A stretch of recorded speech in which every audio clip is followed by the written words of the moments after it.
Ok. Ao Evaristo chegando aí.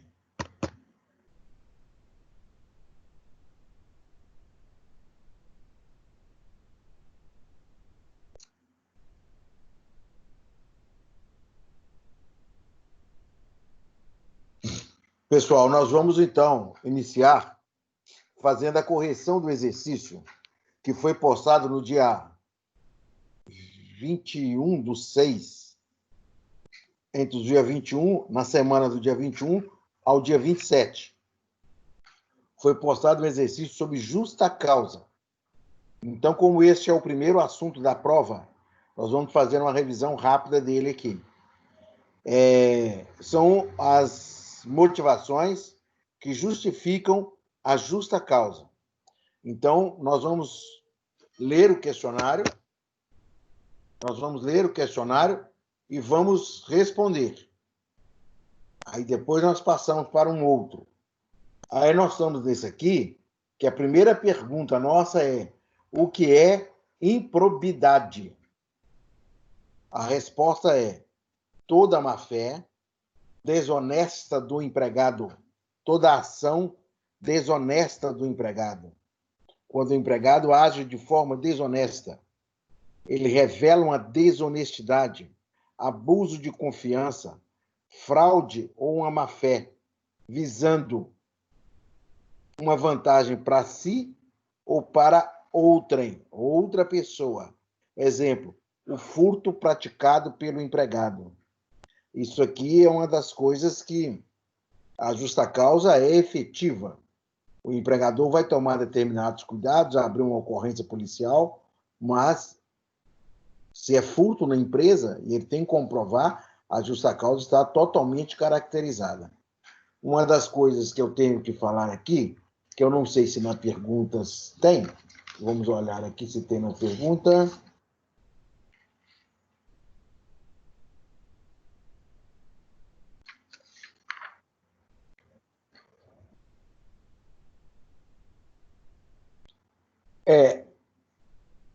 Eu gostaria de falar a respeito da escadinha que você sobe para justificar a justa causa. A primeira é advertência, a segunda é suspensão. Primeiro você dá uma advertência na pessoa, resolvendo a situação, morreu. Se não resolver, você vai dar uma suspensão, porque aí vai mexer no salário, vai afetar a pessoa de várias formas. E aí, se não resolver, não tem outra forma, é você mandar embora por justa causa.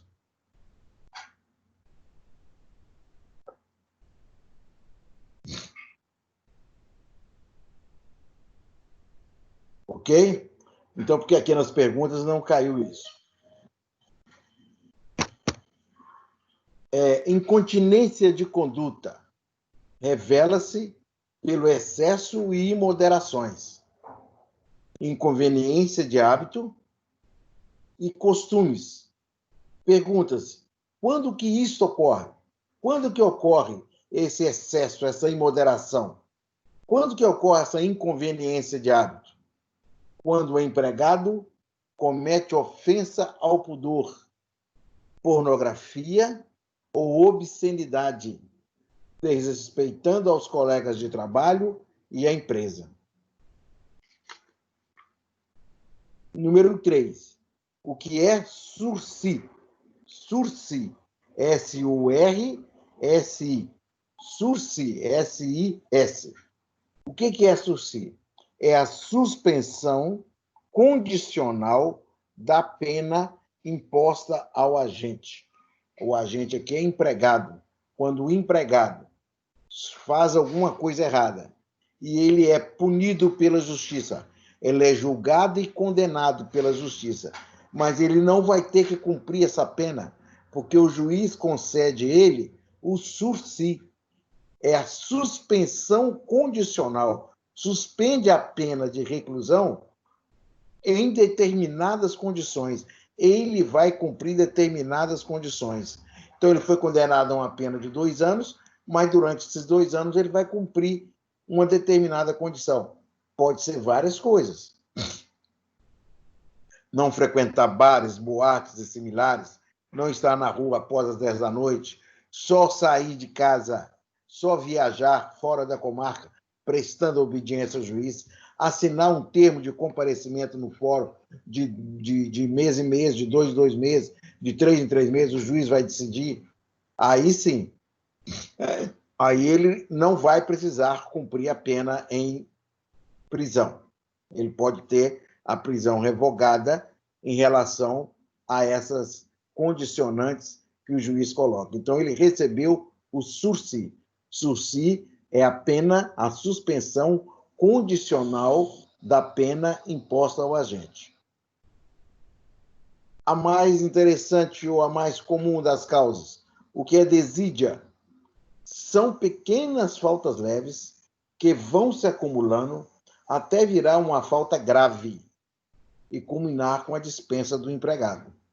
Então, são pequenas faltas leves, coisas leves que o funcionário faz, elas vão se acumulando até chegar na dispensa por justa causa.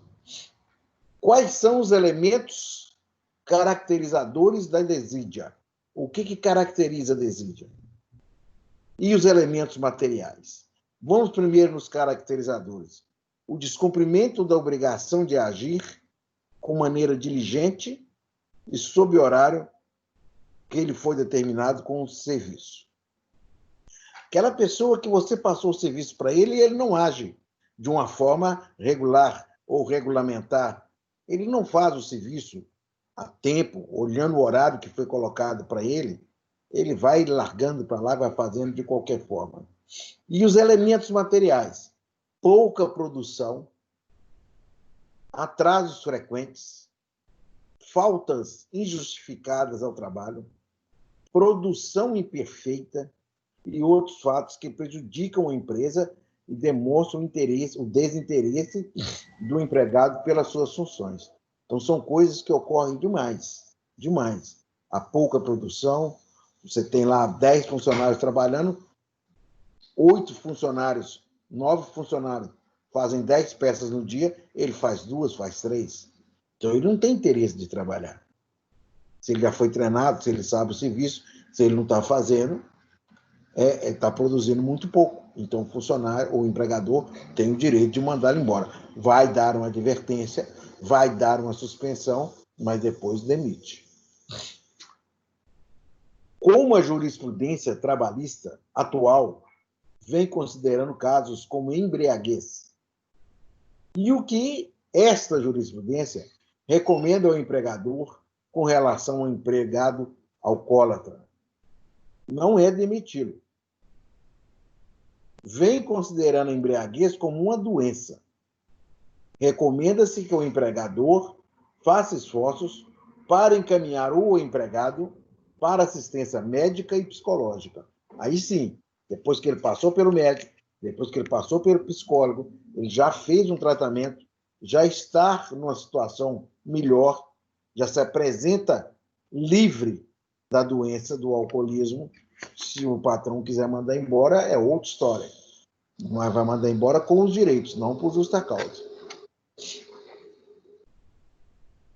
O que é indisciplina e o que é insubordinação? Indisciplina é o descumprimento de ordens gerais do serviço. Ordens gerais. O camarada dá uma ordem para todos os funcionários fazerem, você não faz. Isso é uma indisciplina. E insubordinação é o descumprimento de ordens pessoais. É dado uma ordem a você, para você fazer determinada coisa. Você não faz essa coisa. Você não segue essa determinação. Então, você está cometendo um ato de insubordinação. Como se caracteriza o abandono de emprego? Como se caracteriza o abandono de emprego? Que haja faltas ao serviço durante certo período de tempo, pelo menos 30 dias, ou se verificar a clara intenção de não mais retornar ao emprego. O patrão percebe-se que o funcionário não mais vai retornar ao emprego.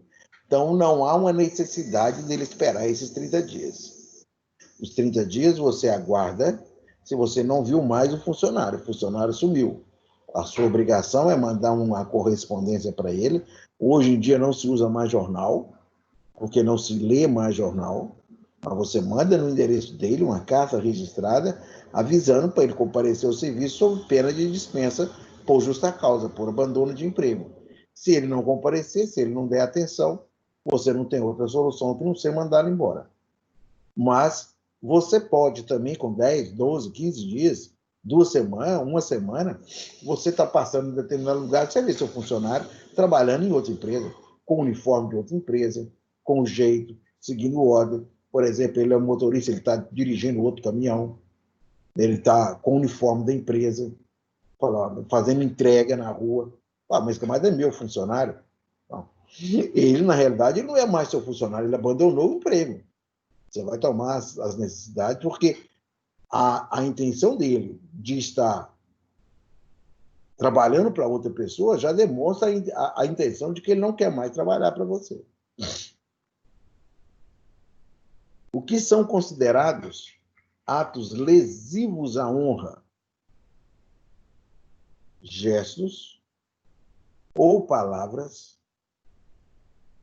que exponham outra pessoa ao desprezo de terceiros, ou de qualquer meio magoá-los em sua dignidade pessoal.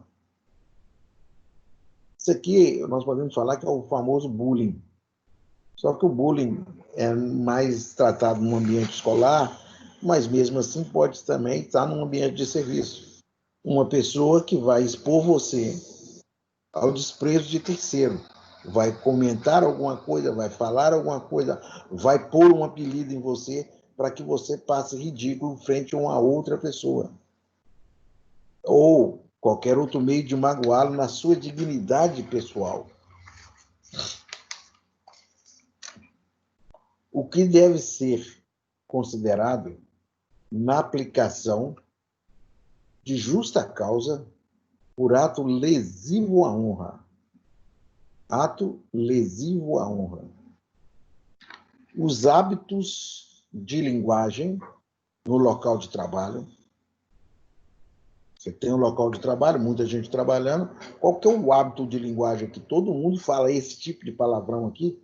Então, aquilo ali não pode ser considerado como uma ofensa. Que é isso que é comum. Isso é comum lá. Todo mundo fala isso. E qual que é a origem territorial deste empregado que falou esta palavra, que falou essa gracinha para fulano de tal? De repente, isso é comum no território dele, na terra de onde ele vem. Então, também não pode ser caracterizado. Essa justa causa aqui é muito difícil de passar, hein? Por causa dessas características. Ambiente onde a expressão é usada. Aonde isso foi usado? Isso foi usado aqui, no meio da turma toda aqui. Tá, mas o ambiente aí não é tão pesado assim, não é tão leve para não caber esse tipo de comentário, esse tipo de palavreado. Ou se for não, esse palavreado é bem chulo. Aqui não é lugar de falar isso. A forma e o modo como ele falou isso. Qual o jeito que ele falou. Qual o modo como ele falou. Como essas palavras foram pronunciadas dentro de um contexto de discussão, dentro de um contexto alegre, sem nenhuma coisa, ele falou uma coisa dessa aí, isso tudo é considerado.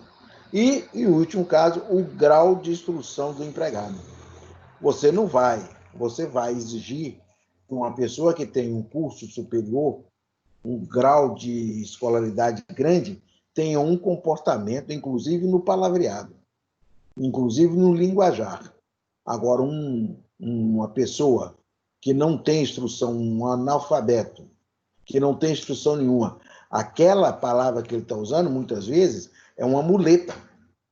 É uma coisa que ele está usando para ajudar a se expressar. Ele não falou por maldade. Só que ele não conhece uma outra palavra que poderia substituir. O grau de escolaridade dele é baixo. Por isso é que eu digo que essa justa causa é muito difícil de caracterizar. 11. A legítima defesa própria ou de outrem justifica a agressão do empregado contra qualquer pessoa, não caracterizando a justa causa? Sim, com certeza. Sim, ela justifica. Se o empregado for agredido, ele tem todo o direito de se defender. Ele tem todo o direito de tentar corrigir aquela agressão que ele está sofrendo. Ele tem todo o direito. Ou mesmo de uma outra pessoa. 2, 3, 4 colegas de trabalho, ele está aqui, vem a chefia, uma pessoa de cargo hierárquico superior, e vem agredindo o colega dele. Para ele defender o colega fisicamente, ele pode dar um empurrão no chefia dele, ele pode tentar agredir o chefe dele, mas em defesa de outra pessoa. Só assim que justifica. Senão, não justifica, é agressão. O que é preciso para a configuração da justa causa relativos a práticas constantes de jogo de azar? Como eu disse, jogos de azar é truco, pôquer, bisca, qualquer jogo de baralho, qualquer jogo que a gente chama jogo de azar, ele não pode ser feito durante o horário de trabalho, nas dependências da empresa. Mas isso aí precisa ter uma habitualidade. Você não vai, como chefe da empresa, você está passando, vê um camarada jogando truco, um camarada dando um grito de truco, você chega e manda ele embora por justa causa. Isso não vai colar. Não vai colar. Ele tem que ser habitual naquele jeito dele. Você ficou sabendo de uma vez, de 2 vezes, de 3 vezes, falar, ele está sempre jogando. Deu uma folguinha qualquer, ele já está jogando, já reúne a turma para poder jogar. Aí, neste caso aqui, tem que se subir a escadinha, conforme foi dito. Primeira coisa que você faz é dar para ele uma advertência. Quem sabe, ele modifica o jeito dele, ele não vai mais jogar, ele vai esquecer isso aqui e vai voltar a trabalhar. Se ele não resolver, se ele for um cara viciado e não conseguir ficar fora, você dá para ele uma suspensão. Na suspensão, você já vai mexer no bolso dele. Aí pode ser que ele tome de jeito. Pode ser que ele não faça mais isso. Se você deu a advertência, se você deu a suspensão e o camarada não tomou jeito, aí não há uma outra solução que não seja demitido por justa causa. E aí, fatalmente, a justa causa vai ser aceita. Porque uma das coisas que já está aqui provado, por você ter dado uma advertência, por você ter dado uma suspensão, que é habitual. Você não chegou e não mandou embora da primeira. É habitual. Uma outra coisa que eu gostaria de falar para vocês, agora fora das perguntas, eu estou lembrando de uma outra coisa aqui. Essa aplicação da justa causa, ela tem que guardar a punição com a causa. Tem que haver um lapso de tempo muito curto. Muito curto. Se eu agredi uma pessoa, ou se eu cometi um ato de insubordinação, e esse ato é tão forte que pode justificar minha justa causa, isso tem que ser de imediato.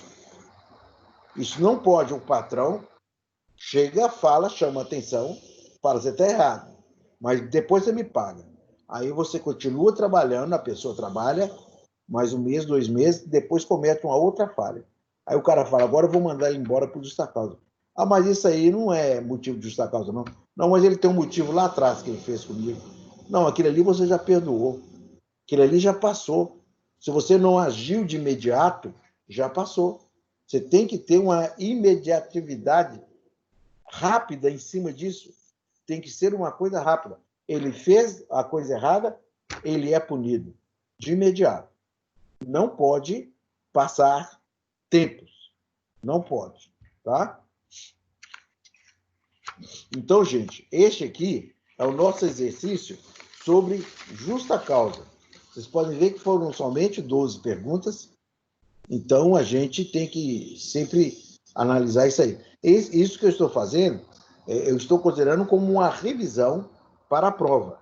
Por que a prova? A nossa prova vai ser os nossos assuntos de prova: justa causa, rescisão indireta, justiça do trabalho, sindicato e greve. Como o nosso módulo foi totalmente diferente, nós tivemos que nos adaptarmos agora para poder chegar onde nós estamos chegando, ficou faltando um assunto para mim falar para vocês, que é medicina do trabalho. Medicina do trabalho. Então, como no módulo seguinte, no módulo 3, a nossa carga de conteúdo é menor, vai sobrar um tempo para nós falarmos sobre isso. Então, provavelmente, na primeira, segunda aula, eu já vou falar isso aí, sobre medicina do trabalho. Lógico que eu não vou cobrar em prova, não vou cobrar nada disso, mas é uma coisa que faz parte do nosso conteúdo de direito empresarial e é necessário que vocês fiquem sabendo. Então, já fique todo mundo antenado que na primeira, segunda aula do módulo seguinte, e espero sinceramente que seja presencial, nós vamos já falar sobre isso. Agora, acompanhando o nosso que nós temos para hoje, nós vamos falar aqui sobre rescisão indireta. Então, vamos lá. Em se tratando de rescisão indireta, o que vem a ser correr perigo manifesto de mal considerável.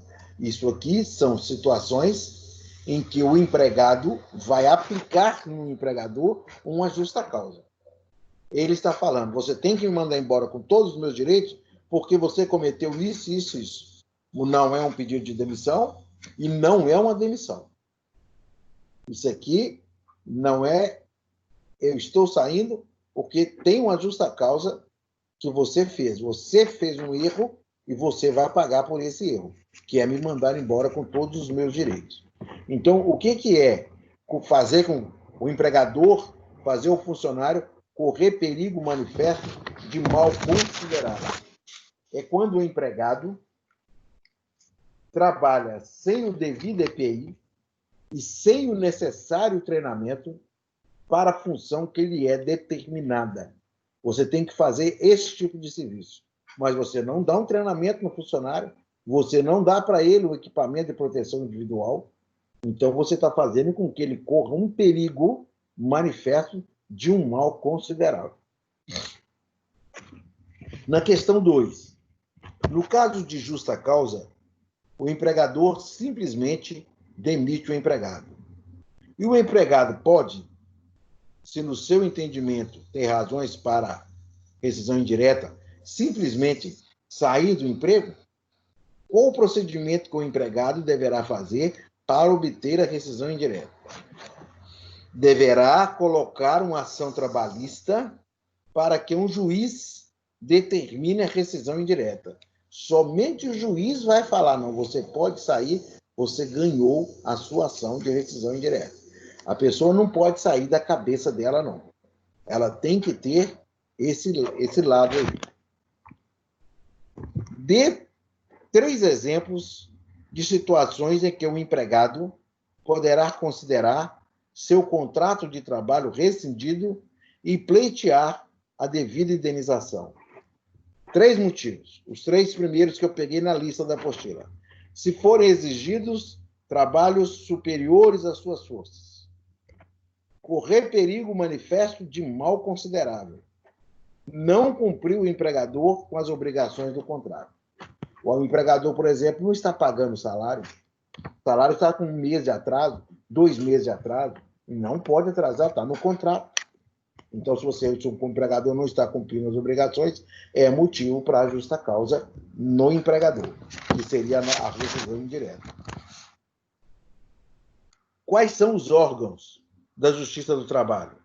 Vara do Trabalho, Tribunal Regional do Trabalho, Tribunal Superior do Trabalho e Supremo Tribunal Federal. São esses 4 órgãos. O que é um recurso trabalhista? É o ato em que a parte manifesta a intenção de ver novamente apreciada a causa, em geral por órgão diverso do anterior, hierarquicamente superior a este, com o objetivo de que a decisão proferida seja modificada a seu favor. Então, é quando você perde uma causa na Justiça do Trabalho, você coloca uma ação, um recurso, para que um órgão superior àquele que te julgou modifique a sentença para você. Quais são as principais características ou princípios do processo do trabalho? Finalidade social, oralidade e celeridade. O que é prescrição no processo de trabalho? É o período de tempo que o empregado tem para requerer seu direito na Justiça de Trabalho. Essa é a prescrição. É aquele tempo que você tem para entrar com a ação judicial. De quanto tempo é a prescrição trabalhista? De quanto tempo nós estamos falando?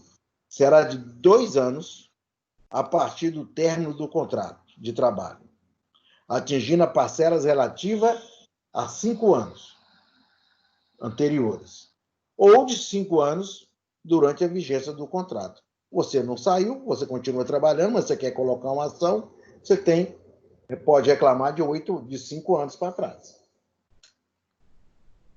Como se chama o novo processo judicial para propor ações trabalhistas?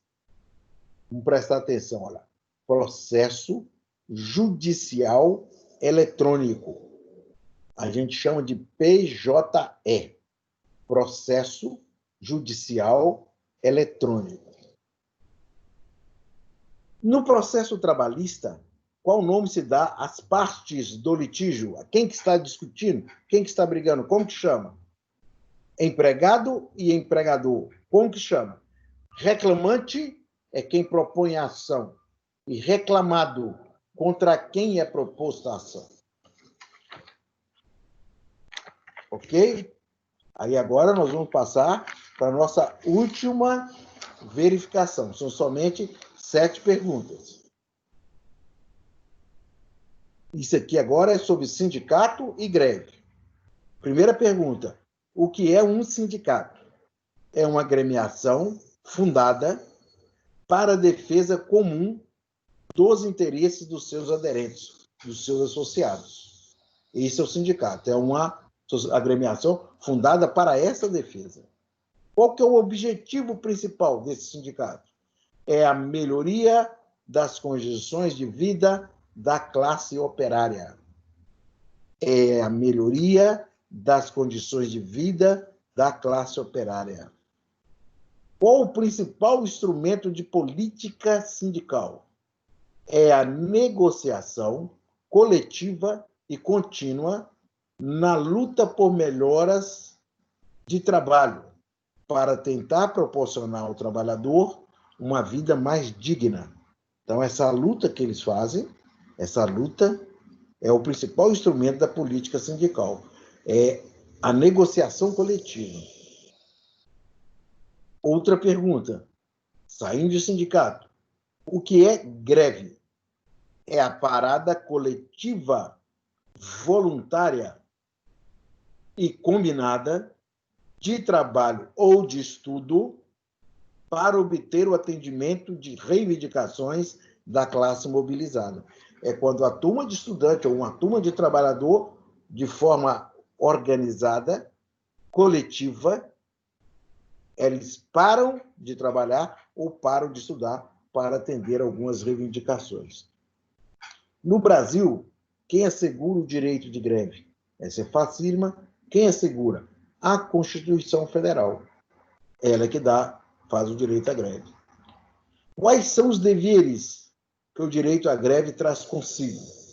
A greve não traz só só direitos. Quais são os deveres que esse direito à greve traz? Manter os serviços essenciais à comunidade e não abusar do direito, sob pena de punições. Você não pode fazer o que você quiser, senão você vai ser punido por isso. Como se chama o direito das partes de proporem uma ação trabalhista ou defenderem-se sem a intermediação de advogados? Como se chama o direito das partes de proporem uma ação trabalhista ou defenderem-se sem a intermediação de advogado? Aquilo que eu falei, na Justiça do Trabalho, você pode se dirigir à Justiça do Trabalho sem precisar de advogado.